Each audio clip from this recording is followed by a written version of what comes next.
this is a historic G20 summit, the first being held on African soil. This milestone marks a profound shift where the Global South is no longer a bystander, but a co-driver of Global South. Excellencies, Indonesia believes that global growth must not only be strong, but also fair and inclusive to uplift each and every nation.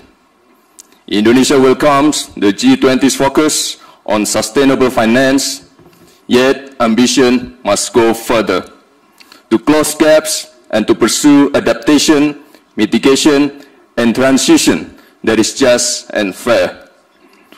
The world needs financing that is more accessible, predictable, and equal, especially for developing nations, through debt relief, innovative financing, blended finance, and green transition mechanism. Indonesia allocates more than half of our national climate budget, around $2.5 billion annually, to support green MSMEs, agricultural insurance, and climate-resilient infrastructure. Indonesia also promotes financial inclusion. Our national CRIS digital payment system demonstrates how a simple and a low-cost digital solution can push participation in the economy and minimize inequality.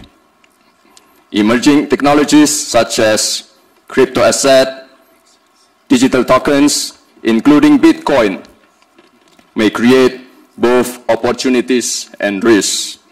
Therefore, Indonesia proposes that the G20 initiate dialogue on intelligence economy. Indonesia believes that every country is entitled to chart its own development path because there is no single model that fits all. There is no such thing called the best method. Cooperation must empower, not dictate. Cooperation must uplift, not create dependency. Thank you.